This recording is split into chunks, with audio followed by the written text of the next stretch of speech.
What's going on, guys? A lot to get into today. We're going to go through some just arcade news. We'll go through the Nintendo Direct, just a small recap of that. We'll get into some upcoming releases, and then I got a stack of pickups, so we'll kind of go through at the end of the video. But we'll first start off with the 1,000 subscriber giveaway winner. So I already reached out to him. It was John from Evil Genius Entertainment. Which is pretty cool because I've done giveaways like this before, and that ends up being people that I don't think are even subscribed or have ever even watched a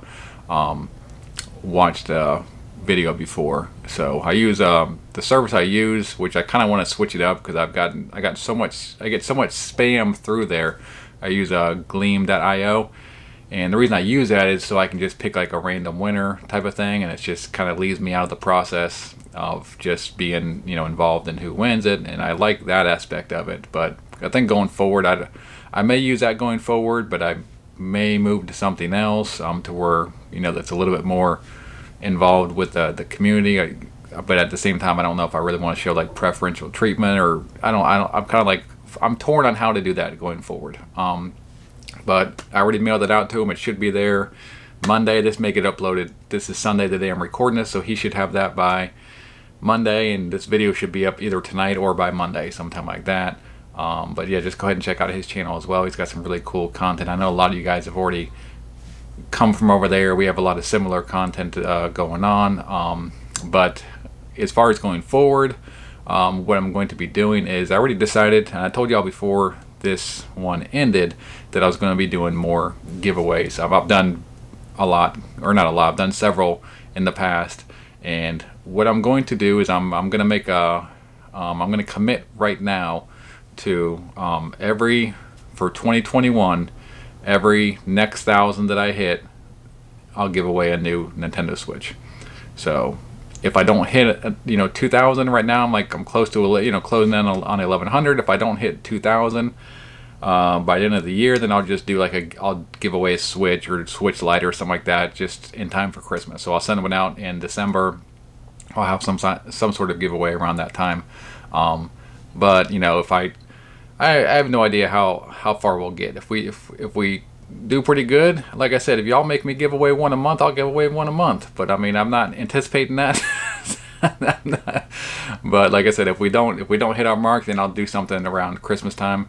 But like I said, what you can do is just like, share, comment, all that stuff. And for the most part, that's why I started this channel. I started this channel because I wanted a community to where I could more or less just have people similar interests and similar likes to come and just talk about the stuff that we love, the stuff that we really are geek out about. And for a long time, I've been at it for a while, and I've kind of been on and off to where I make a lot of videos, and then I kind of don't, just depending on workload and stuff like that. And I've kind of dedicated myself over the last 6 months. I think you guys probably noticed that the ones who've been here longer, just to making more consistent content, and it's really paid off. And especially as of late, just y'all have been getting a lot more involved and just commenting and talking, and it's been really exciting because that's like I said, that's what I got into it for, was it just to have a group of people, not a bunch of a lot of channels, you get some pretty annoying and just childish and stupid people. I mean, here I'm not always right. You don't have to agree with me. We have different opinions. That's okay. And I'm wrong about stuff. That's gonna happen. And it's a lot of times y'all will call me out on it, say, hey, just point out politely, hey, I think you're off here or whatever. And I'll be the first one to admit if I am. I'll go research it and just be like, hey, thanks, I appreciate it. If I am wrong about something, I do appreciate you letting me know, because I don't want to be wrong in the video, but it does happen. But I think just the overall atmosphere and just of people hanging out and talking has been really, really positive, and I really enjoy that. Have a lot of fun with it. I think a lot of you guys have been having fun with it as well, because you've been hanging out more, watching a lot more, and just interacting more. And it's just what I want to do. It's just I want a place where I can just talk about arcades, talk about collecting, talk about gaming, all that type of stuff is what I want to talk about. And I think you guys have been enjoying it. I just thank you for hanging out and just dedicating your time to watch my videos. I'm investing in the channel. I obviously just got like a 4K camera. I was struggling with I was struggling for a while with the camera for, you know, probably 2-3 years. The thing would only record, you know, 10 minutes at a time. It only did 1080p. I got a 4K now. I got a new mic. So I'm trying to bring y'all better content. So I hope y'all enjoy it. And like I said, it's just been my pleasure just having you guys watch my videos and just, you know, comment and react. And that's what I do. I think y'all know, like when y'all make a comment, 99% of the time I'm on there trying to interact and try to respond. So I try to respond to everyone. There's sometimes I may miss, but I try to respond to everyone, and I'm going to do that going forward as long as I can, and until it ever gets to a point to where it maybe just gets to be too much. But I'm going to do my best. But let's go ahead and move on from that. Like I said, thank you. We hit our milestone. I'm grateful, and like let's head to 2,000 and let's do another switch. But and if I didn't say it already, if you have an idea as far as like how to run the giveaway or something like that, let me know. As far as like what you think would be cool or would be fun, or just maybe just more interactive. So I'm definitely open to ideas. Like I said, the one that I use, I had to clean out crap load of spam because I get a whole bunch of spam entries in there. I had to clean those out. And like I said, the only reason I use it is because it's just an easy way for me to just draw a random winner, which is what, you know, I kind of didn't want to be. I wanted to be like, hey, whatever. If I start showing favoritism, I just didn't want that to happen. But all right, so let's go ahead and get into some arcade stuff, or just arcade news. My Marvel pinball, I still have no update from it. I know I've seen a lot of people, a lot more. It seems like if it's just me, or like it seems like the Star Wars cabinets are like trickling in more than anything else. But I know I've seen quite a few people do Star Wars pinball videos this past week or so. Still no update on mine. I'm like I said, I'm thinking it's gonna be mid-March before I get mine if I'm lucky. So that's what that is. The X-Men versus Street Fighter cabinet. There's the NBC one, which is not available, and then there's the X-Men versus Street Fighter. That one is actually available at Sam's Club and at Walmart. I know everyone doesn't have Sam's Club memberships, but it's also at Walmart. And I want to give a shout out to Feral Inferno. He's, you know, interactive a lot on the channel, and this is kind of like what I've been talking about as far as people in the comments, to where I try to, you know, help you all out and inform you guys with some stuff that you may not have known, and through interactions with you guys in the comments, I learn a lot of stuff. And he's definitely pointed out multiple times things about the stuff that I wasn't aware of. But Walmart has 2 SKUs of this. They have the X-Men vs. Street Fighter 1 SKU that has like the arcade 1-up in the title. That one is out of stock, but they also have one that is in stock. And I'll put the link to the good one in the description, so if you're interested in that cabinet, it is still out there. Obviously, the Midway Legacy cabinet got officially announced from Arcade 1-Up. It got posted on their website this week with the 12-on-1. I did the video with all the kind of going over the games list and just showing demo gameplay of all those. You can check that video out if you want to know more about that cabinet. That we don't have a release, or I guess the release date was March 19th or 29th, but they don't have that. That was when they kind of like leaked it on GameStop, but it's not. They're not showing a release date currently on there, and it's not up for pre-order, so we don't know when it's going to go live, and we don't know what the release date will be. The Outrun cabinet, I did the video on that last night, where I just kind of went into depth about like 2 months down the road, how do I feel about this cabinet and my thoughts. And it's about a 20-minute video, and I think if you're thinking about getting that cabinet, it may be pretty interesting to you. You may want to go check that out. It could be something that could help you out as far as making your decision about how I feel about that cabinet after owning it for a couple months. But the reason I made that video was because it's actually, the sit down is still available for you can just buy it outright right now for $5.50 at GameStop, and I think the stand up one is for pre-order at Best Buy. Alright, and one more thing as far as arcade related stuff, there is the Mortal Kombat Shadow Art box that is on the Arcade 1-Up's website. I don't know how long this has been here for. Today's actually the first time that I've seen it, and there's a notify me button. I don't know if they've already ran these and they're sold out or what, but it looks like it's going to be limited to 50 of these. It's a 15.5 inch wide, 12 inch tall, 2.5 inch deep, and this thing weighs 8 pounds, so the thing is pretty hefty. And it has Scorpion and Raiden on it. It looks like it's artwork from Mortal Kombat, the original one. And this looks like it's gonna be a nightmare. I don't know why they're doing this. Why are they only having 50 of these? I don't know. After that, what was it, that last thing that they did, the Steve Okoye or the Dim Max, whatever that thing was, the tabletop. I get it, they're making more of those, or whatever. But now after that, now you're releasing something else in limited quantity. I mean, at 50, who can get it at 50? You know, bots are getting these regardless. I mean, and also they're just putting it up here early, so the bots are definitely going to get this. Meaning that all they have to do is just sit on this page and wait and then place the orders. So this is a nightmare waiting to happen. It looks okay. I don't know what the price is going to be on these, but they look kind of cool. I don't know if I'd get it or not, but man, this is not going to turn out good. So the Nintendo Direct was this week. I think it was, I forget what day it was. Maybe it was Wednesday. I don't know. I did the predictions and I did the recap for that. Overall, I think it was okay. There was definitely nothing that really was like, it was, I think I gave it like a 6.5 or 7 out of 10 overall. So like a couple of the new things that like were not officially announced or release dates weren't really known of yet. We got the Mario Golf Super Rush kind of got announced. Now I don't know if there was leaks for that, but I think that was out of nowhere as far as I know. And that comes out June 25th as far as the release date. That actually looked really good. Then there's The Legend of Zelda Skyward Sword HD. That's obviously the Wii game that is basically getting ported over and getting the HD refresh and touch up on the Nintendo Switch, and that releases July 16th. And then No More Heroes 3 got an August 27th release date, which is kind of later in the year. I wasn't thinking it was going to be that late, but that's when it is. Gonna have to wait for that one. And then at the end, they basically just announced that there is going to be a Splatoon 3 that will come out in 2022. So like I said, it wasn't horrible. They did announce a lot of just releases, like just smaller releases that are coming out here and there in the meantime.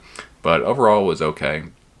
The Capcom Arcade Stadium also dropped that day. I think we knew that was coming out in February, but I think we didn't really have a date for it, and then it dropped pretty much right after or a couple hours after the Nintendo Direct.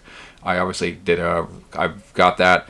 And they have it set up into 3 different packs. I had got the pack number 3. That one has like the most shooters that I kind of like was wanting to think that, if you look at the packs, there may be different ones that you like better than other ones. I really like that because it has online leaderboards and I think the UI is really nice. I think it's worth checking out. You can download it for free. You get 2 games for free. And then after that, you got to buy either all 3 packs for $40 or each pack of 10 games is $15 a piece. And like I said, I've been playing the crap out of some Gigawing, and being able to play Gigawing with leaderboards it's fantastic. So if you're a shooter fan or just like having leaderboards on some arcade games, I think it's worth checking out. And that will be coming to other consoles. It will come to the PlayStation, Xbox, and PC as well. Other than that, they had all of the Monster Hunter themed Switch console. I think they said that was going to be in I think that was going to be like a PAL exclusive before, but that's going to be released in North America, and I think that was $369. It was like the Monster Hunter themed Switch, and I think it came with like the Monster Hunter Deluxe digital edition or whatnot, and that was $369. I think it sold out at GameStop. I think Scalpers got a hold of that pretty quick. There's the Monster Hunter themed Pro controller that is $74.99. I really like that. I don't know if that's going to be available. I don't know if that's sold out or not. And then there's also the Skyward Sword themed Joy-Cons that are $79.99.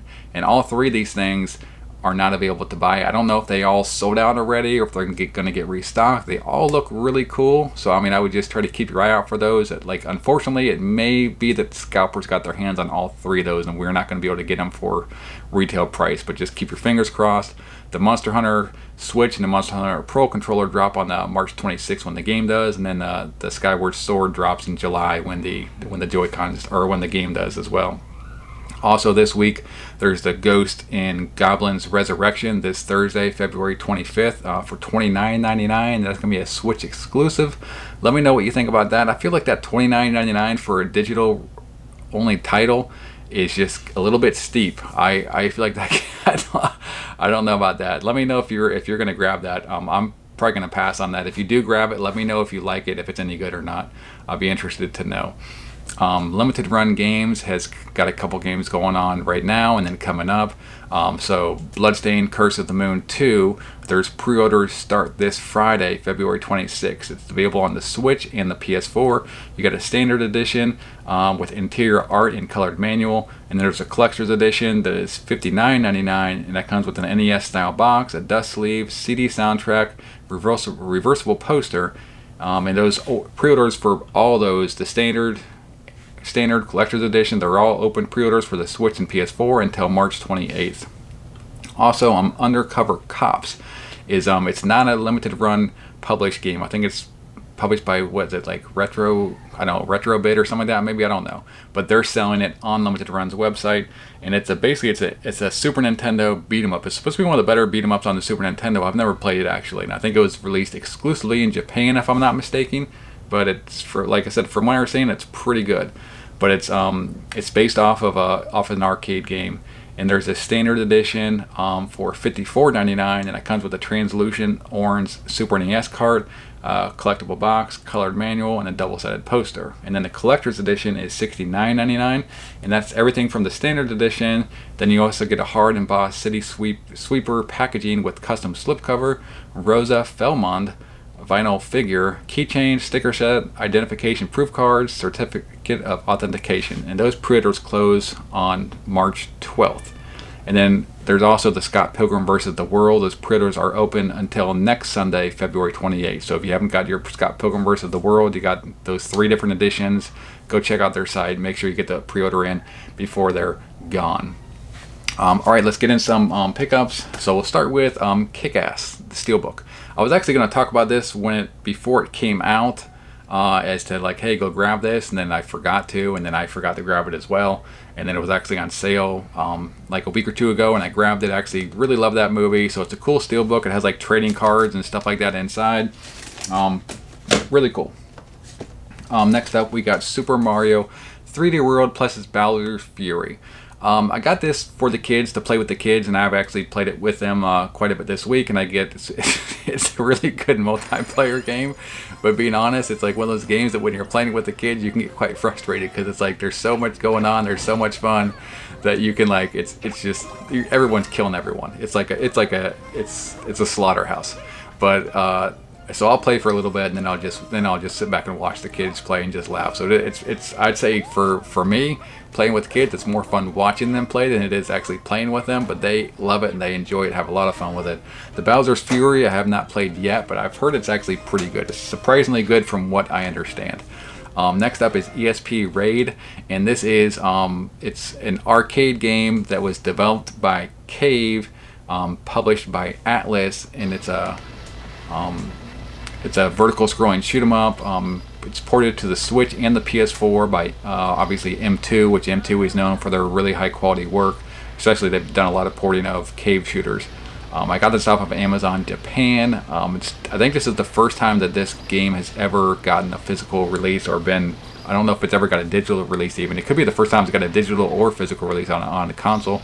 But it's really well done, and it has like all those cool M2 features that they do when they've been porting shooters of late. Other than that, I got the Capcom Classics Collections Volume 1 and 2 on the PS2. I think I showed these in the Capcom Arcade Stadium video that I did, and I just picked these up recently. And there's a crap load of games on here. Great games. I'm not going to get into all of them, but I think I had Volume 2 on the Xbox. But now that I was just looking for Volume 1, and someone on eBay had the pack of them, both of them, for really cheap. And I was like, well, I guess if I'm going to get, might as well just get both since they're a really good price. Next up, we I'm gonna murder this. Next up, we have Magical Tulu Luto, I think is what it is. And this is more or less an action, 2D action platformer based off a Japanese manga. This game was actually developed by Game Freak, the people who made Pokemon, and published by Sega. Released in 1992, was exclusive to Japan. It's really colorful, really gorgeous looking game. It's okay as far as like gameplay wise. It's a little bit boring as far as like the stage design and stuff like that. It's all right, but it's pretty interesting pickup, I thought. Next up, I got three Sega Ages 2500 collection games. This is actually volume 13. This is Outrun, and this one is really good. Some of these, like, I know some people don't like some as much as other. This one is, I really like this one. I guess the main complaint with this one would be the car, to where some people don't like the design of the car. I don't find it that offensive. It's just Outrun arcade. It's the arcade version, touched up with, like, like a remake as far as art style or whatnot. But they also have like rivals mode, and they have like arranged. You can play also arranged mode as well. So it has some cool extra features. The gameplay of it is really smooth and it's excellent. So like I said, if you don't like the graphical style, I understand. But if the graphical style doesn't affect you, it's just like I said, it plays really good, and it's just a little bit of a different spin on the Outrun games. If you're kind of bored with the other ones. Here we got Gunstar's Heroes Treasure Box, and this is actually volume 25 of the Sega Ages 2500 collection, and this one includes ports of Gunstar Heroes, Dynamite Headdy, and Alien Soldier, and it basically includes the Japanese version of all these games, and then the US, or I'm not sure if it's US or just North American version of all three of these games. So you basically get 6 games if you count the double versions. All really good games, all really solid games, all made by Treasure, and that's a solid one as well. And then finally, I got volume 26, which is Dynamite Deca. This is basically the Die Hard arcade game on the Sega Saturn. Dynamite Deca is what it was called in Japan. And this one includes 2 different versions. So it has like the Saturn version, and then it also has the kind of updated updated graphical version, which they actually both look pretty similar. I know some people really don't like the new graphics. I think they look pretty similar, but some people are really nostalgic for that Saturn look. It also has some cool different modes. Like you can use like codes, and you can do like Altered Beast mode, where like you play as like like a wolf or whatnot. But all in all, a lot of cool stuff. So that's all my pickups. I've gone through everything. I've got a lot going on, guys. So yeah, I'm also going to be starting to coach Little League again, so that will start up probably in the next couple weeks. So probably will impact my videos on the weekend. I probably won't be doing 2 videos a week on the weekend. Probably just I'll try to get 1 out on the weekend, because my weekends will be caught up on game day coaching coming up this spring. But I'm going to try not to let it affect the channel that much as far as content. But if there's a little bit of worn outness and just being tired, it's because coaching Little League is wearing me out. So, but that's it, guys. Thanks for watching, and I'll see you on the next video. Later.